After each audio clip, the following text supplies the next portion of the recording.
Question number 7। Raman भारतीय railway में engineer driver है। उसे 15,000 रुपये मासिक मूल वेतन, 2,500 रुपये मासिक महंगाई वेतन ना बेसिक डीएनएस पे है ना।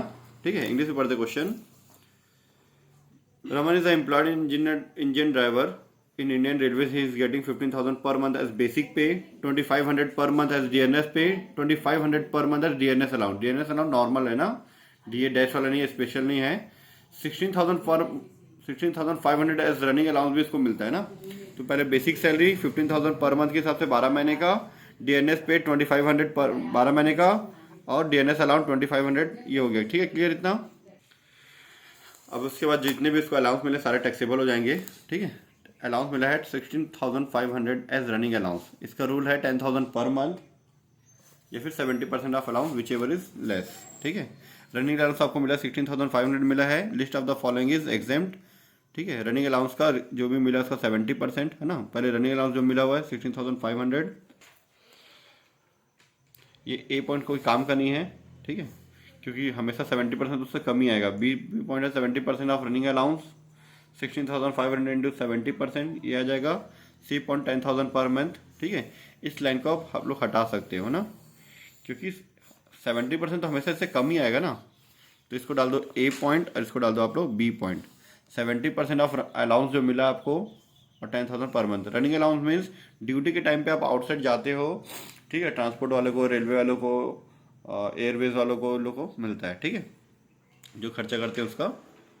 तो 11,550 रुपये और 10,000 पर मंथ। 10,000 रुपये पर मंथ के हिसाब से 1,20,000 रुपये। दोनों में से जो कम होगा ये हटा दो इसको, दोनों में से जो कम होगा वो एग्जेम्प्ट हो जाएगा। 16,500 में 11,550 रुपये आपको एग्जेम्पशन मिला है, तो टैक्सेबल हो गया 4,950 रुपये। तो ये मैंने लिख दिया रनिंग अलाउंस, नोट नंबर 1, 4,950 रुपये। ठीक है, चलिए उसके बाद नेक्स्ट पॉइंट है 2 बच्चे के लिए उसको है ना 200 per month per child as education allowance for his 2 children. 2 बच्चे के लिए उसको मिलता है, तो उसके लिए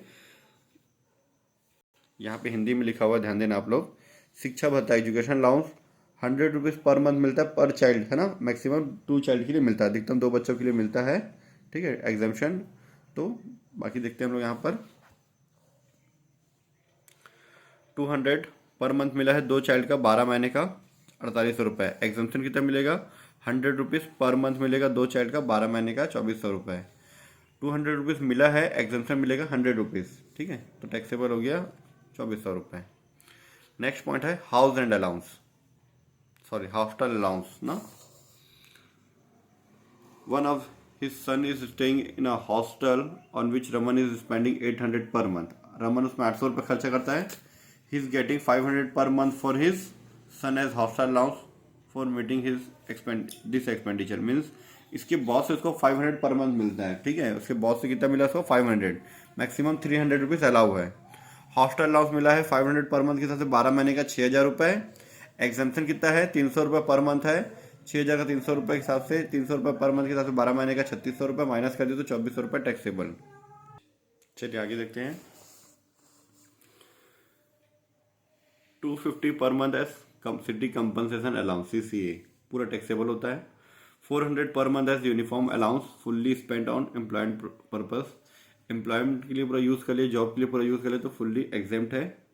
2,500 पर मंथ HRA, ही पेज 3,000 पर मंथ। 2,500 मिलता है पर मंथ, 3,000 वो रेंट पे करता है। ठीक है, तो इसके लिए थोड़ा नोट देखना पड़ेगा। सबसे पहले CCA फुल्ली टैक्सेबल है। यूनिफॉर्म अलाउंस पूरा बिजनेस के लिए यूज़ कर ले तो फुल्ली एग्जेम्प्ट हो जाएगा वो। ठीक है, यहाँ लिखा हुआ वर्दी भत्ता है ना। यूनिफॉर्म अलाउंस 2,400 रुपये जो मिला हुआ उसको 250 रुपये, 250 नहीं 2,400 नहीं है ये, 250 रुपये जो पर मंथ मिला है वो पूरा एग्जेम्प्ट हो जाएगा। ठीक है, 250 रुपये के हिसाब से टैक्सेबल होगा ये। 250 इंटू 12 के हिसाब से जो भी है लिख लेना आप लोग। ठीक है, हॉस्टल के लिए 300 रुपीज़ पर मंथ मिलता है, मैक्सिमम 2 बच्चे के लिए मिलता है। यहाँ पे 1 बच्चे का था तो 1 ही बच्चे का लेंगे। ठीक है, 4 बच्चे का था तो 2 बच्चे का ही लेते मैक्सिमम। ठीक है, अब यहाँ पे लास्ट है house rent allowance. House rent allowance कितना मिला है उसको 2,500 पर मंथ मिला है, 12 महीने का, 30,000 रुपये। इसका रूल है हाउस रेंट अलाउंस जो रिसीव्ड है वो हाउस रेंट अलाउंस रिसीव्ड 30,000। दूसरा है rent paid minus 10% of salary. Rent पे कितना किया उसने 3,000 रुपये पर मंथ रेंट पे किया है, और सैलरी कितना है, salary means basic salary, DNS पे, डीएनएस अलाउंस नहीं लेते, नॉर्मल वाला कमीशन डैश होता तो लेते, ठीक है। तो 1,80,000 और 30,000, 2,10,000, 2,10,000 का 10%, 10% of salary, rent paid minus 10% of salary. Rent पे कितना किया, 12,36,000 रुपये, 12,36,000, 2,10,000 का 10%, 21,000 माइनस किया तो 15,000 आ गया। थर्ड है 40% ऑफ सैलरी, वो कहाँ पे रहता है, वो यहाँ पे प्लेस नहीं दिया है तो 40% लेंगे। अगर प्लेस दिया रहता है तो चेक करते हैं कि वो मेट्रो सिटी है कि नहीं। मेट्रो सिटी का 50%, अदर सिटी का 40%। तो सैलरी वाइज 2,10,000 का 40%, 84,000, विच एवर इज लेस। तीनों में लेस कौन सा है, 15,000। इतना एग्जाम्पशन मिल जाएगा, 30,000 में 15,000 माइनस किया तो 15,000 रुपये टैक्सेबल हो गया। ये आ गया आपका हाउस एंड अलाउ 15,000, ठीक है। तो टोटल आ गया ग्रॉस सैलरी आपका 267,750। डिडक्शन माइनस करेंगे, डिडक्शन अंडर सेक्शन 16, ठीक है। स्टैंडर्ड डिडक्शन, स्टैंडर्ड डिडक्शन 50,000, देखो मैंने पेंसिल में लिखा है 50,000, इसमें से इसको माइनस किया तो 217,750 हमारा आंसर आ जाएगा। चेक करें क्या, ये आ गया हमारा क्वेश्चन नंबर 7 का आंसर। चलिए अब हम लोग क्वेश्चन नंबर 8 बनाते हैं। 8, ठीक है। X is a pilot in Indian Airlines. He draw 7,20,000 as salary, 1,80,000 as DNS allowance, 6 lakh rupees as flight allowance. ये DNS अलाउंस यहाँ पे नॉर्मल है, ठीक है, हाउस रेंट अलाउंस नहीं देते इसमें। फ्लाइट अलाउंस मिला उसको 6 lakh rupees per month, sorry yearly ना। Meet for personal expenses while on duty, duty के लिए मिला है। 12,000 as conveyance allowance, actual expenses 9,000 है तो 12,000 उसको मिला है कन्वेंस अलाउंस, और 9,000 रुपये उसका खर्चा हुआ है तो 3,000 टैक्सेबल है। 7,200 रुपये जो मिला education allowance for his 3 children, 3 children मिला है, बस दो बच्चे के लिए एग्जामिशन मिलेगा, ठीक है। तो क्वेश्चन नंबर 8, सैलरी इसका है 7,20,000। अच्छा, यहाँ पे बोला है कर योग्य भत्ते की गणना कीजिए, compute the taxable value of the allowance paid to him. जितने भी अलाउंस उसको मिले हैं कौन कौन से टैक्सेबल है वो निकालना है। सबसे पहले डीएनएस अलाउंस, सैलरी नहीं लेंगे, डीएनएस अलाउंस लेंगे, सैलरी नहीं आएगा। DNS allowance 1,80,000 rupees,